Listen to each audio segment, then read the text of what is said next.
बड़ी सुंदर जगह है।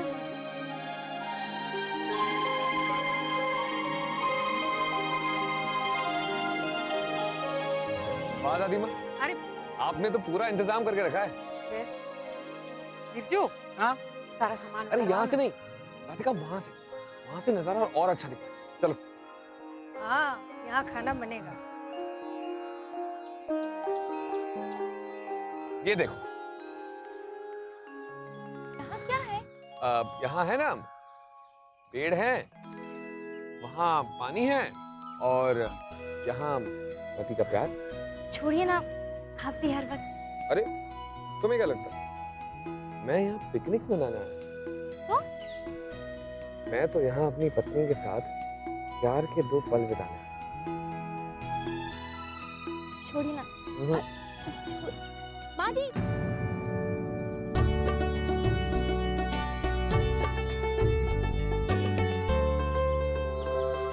अब भी पारिवारिक आयोजन होता है, तुम कहीं ना कहीं गायब हो जाते हो।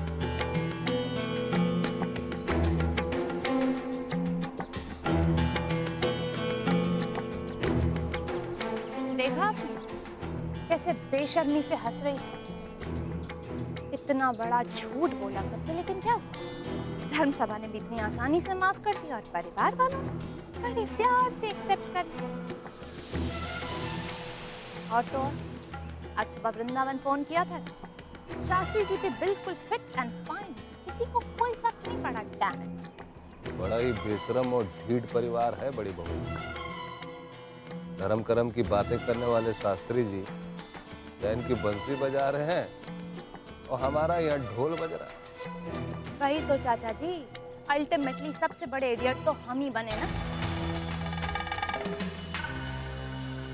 एक ही इंसान है जो कुछ कर सकता है, लेकिन उसे ही फोन लगाना।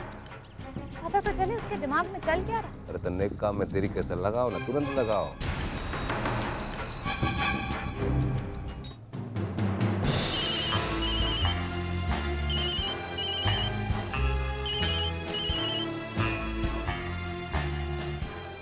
सही है मृणाली जी, मजा आ रहा है पिकनिक में? बहुत। आप सुनाइए, आपको ऐसा तो अर्जेंट काम आ गया था कि आप हमारे साथ पिकनिक पे नहीं आए? कहीं मलेशिया वापस जाने की तैयारी तो नहीं चल रही? वापस जाकर क्या करूं? मैं तो फिलहाल मन की शांति तलाशने की कोशिश कर रहा हूं। मतलब ही तो पता नहीं, जब पता चल जाएगा आपको भी बताऊंगा। अब देखिए मृणाली जी, आपका ये दोस्त क्या करता है।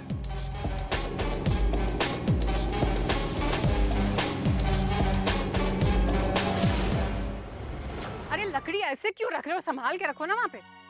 अरे क्या कर रहे हो तुम लोग? जमीन में मत रखो, ऊपर रखो।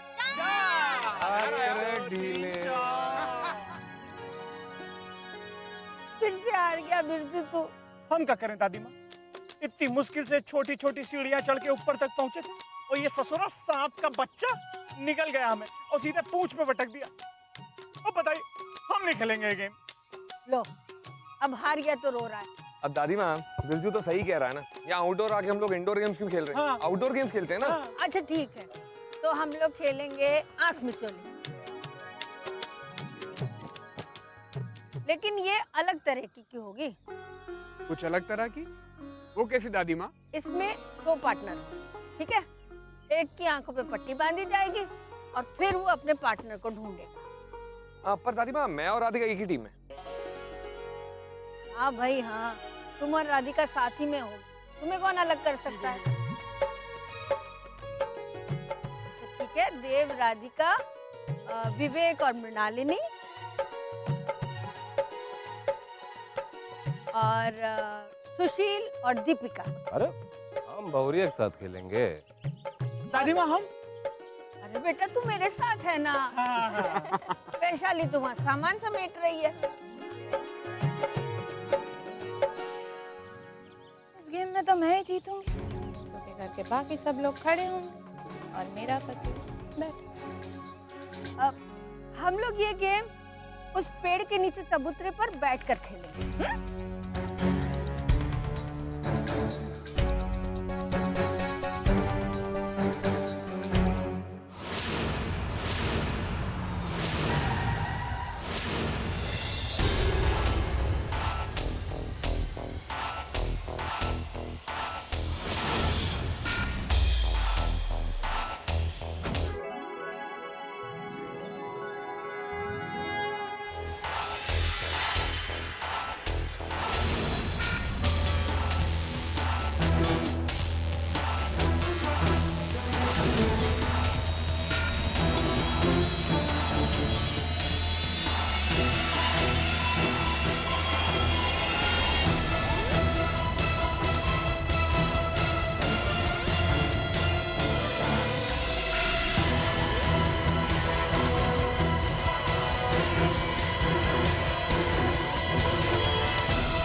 शास्त्री जी, मैं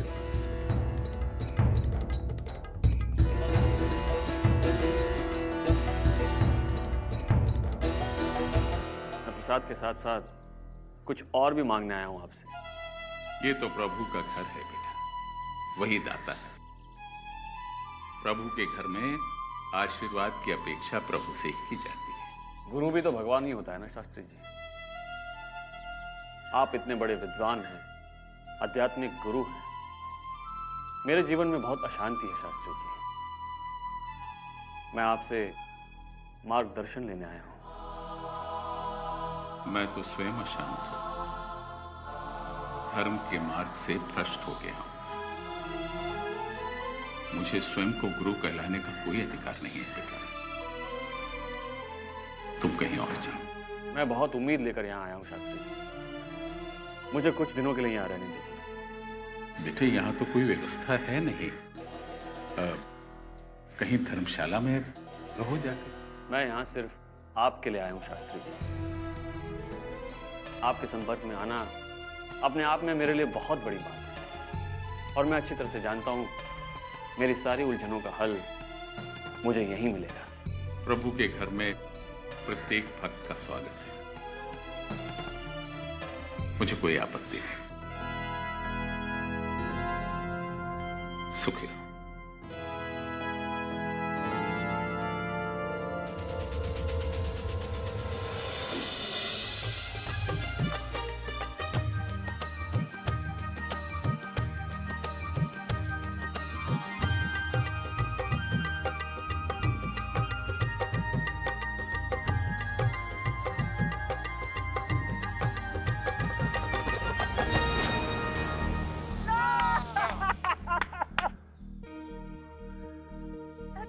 जी, दादी माँ, हम तो हार गए। चलो कोई बात नहीं।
तू उस तरफ जा रही थी? तो मैं बस तुम्हें यूं ही डरा रहा।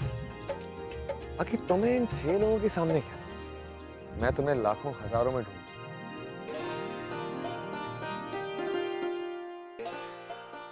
अगली बारी किसकी है? अब मृणालिनी। अच्छा ठीक है, लो आप बांधो। हाँ हाँ। देखो बिल्कुल। कम ऑन जीजी।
अरे अर्जुन बेटा,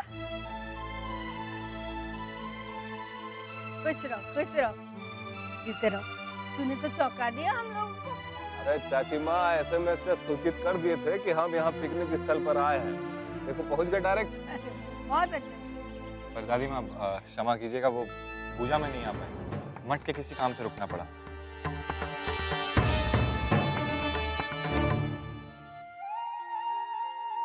इस संसार में सत्य से बढ़कर कोई धर्म नहीं।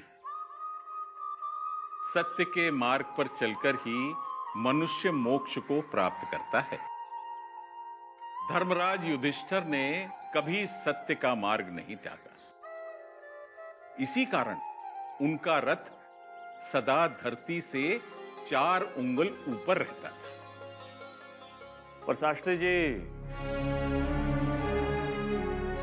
युधिष्ठिर ने द्रोणाचार्य से झूठ कहा था ना अश्वत्थामा की मृत्यु के बारे में। कमाल है, धर्मराज कहलाने वाला इंसान ऐसा कर सकता है।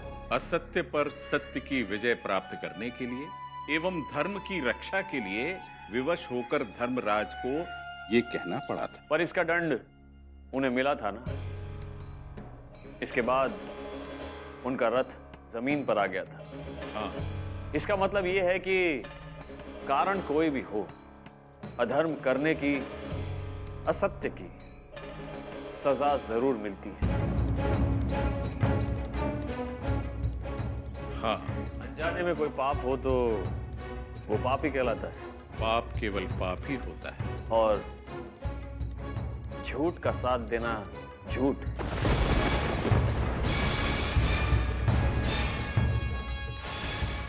अनजाने में मुझसे भी पाप हुआ है। मैंने अधर्म किया है। एक कुंवारी कन्या की विदाई की, ब्याहता बेटी को घर में बिठाए रखा, समधियों से असत्य कहा। मैं अपने आप को किस प्रकार क्षमा कर पाऊंगा?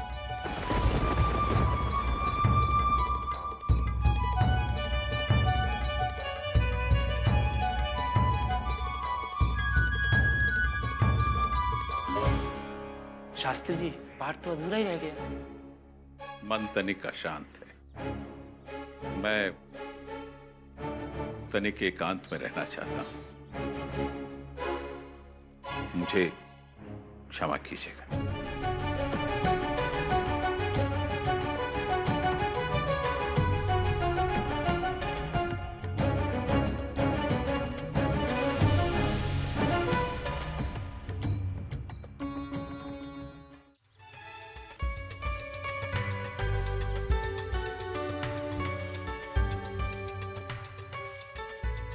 कहाँ जा रहा है ये? अरे राधिका, बैट को ना ऐसे नहीं पकड़ते हैं। देखो ये जो है ना, ये बैट ऐसे पकड़ते हैं। हाँ, ये बैट का फेस ऐसे होना चाहिए। तो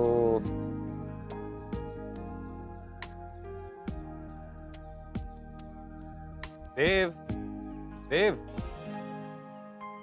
भाई, हाँ बीवी नहीं, बॉयज टीम में हो भाई।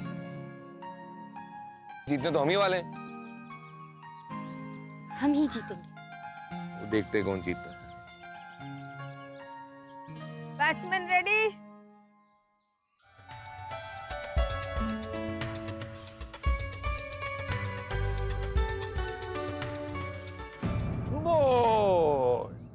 बोल्ड आउट है। दादी माँ not out. Out out that's out out out out. No ball. ये चीटिंग है ये। कैसे चीटिंग है? कैसे चीटिंग है? वो लाइन पे पाँव था तुम्हारा। अरे कहाँ से आया अंपायर? जहाँ से तू आया ना वहीं से मैं आई। देख लूंगा अब। देव, इस बॉल पे क्लीन बॉल दोबारा।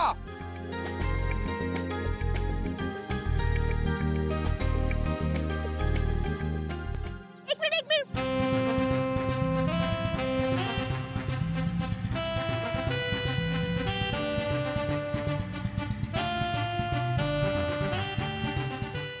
चलिए।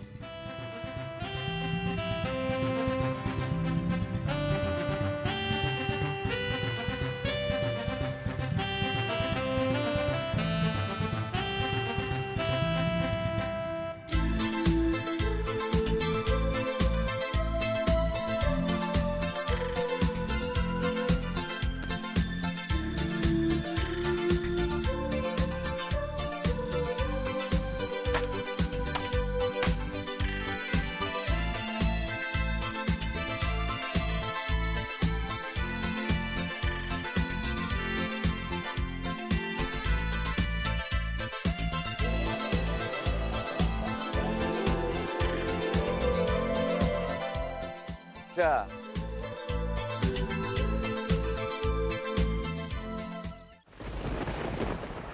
हे प्रभु, अनभिज्ञता में मेरे हाथों घोर अधर्म हुआ है।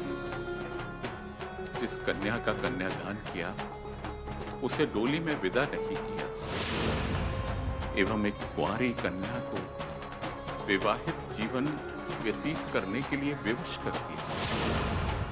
कान्हा, मैं आपकी शरण में इस अपराध बोध से बचने के लिए नहीं आया, अपितु दंड मांगने आया हूं कान्हा।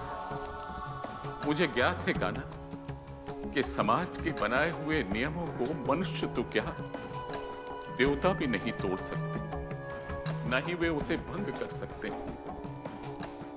हे मेरे प्रभु, मैंने जो अपराध किया है, घोर अधर्म किया है, उसका प्रायश्चित स्वीकार कीजिए कान्हा, स्वीकार कीजिए।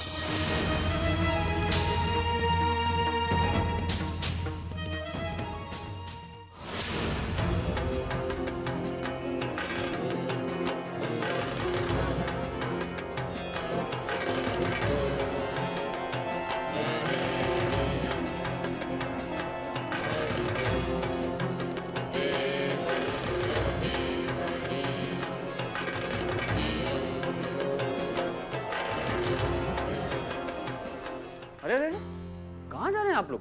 पूजा में। अरे आप लोगों को याद नहीं शास्त्री जी ने क्या कहा था? वो एकांत चाहते हैं, उन्हें अपने साथ कोई नहीं चाहिए, अकेले में पूजा करेंगे।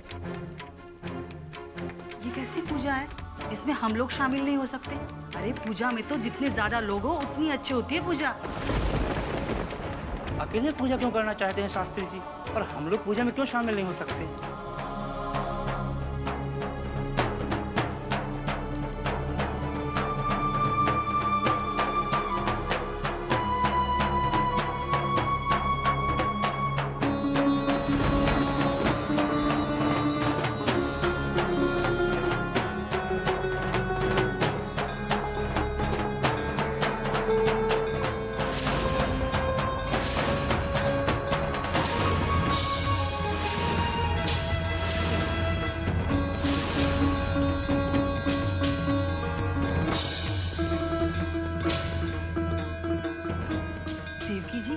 क्या बात है, शास्त्री जी इतना कष्ट क्यों दे रहे हैं खुद को?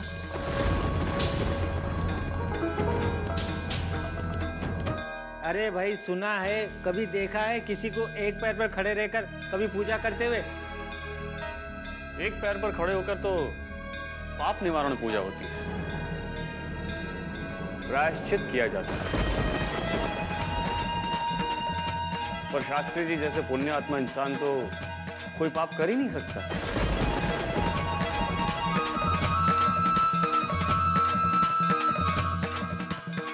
अगर पाप नहीं किया है तो प्रायश्चित क्यों कर रहे हैं शास्त्री जी?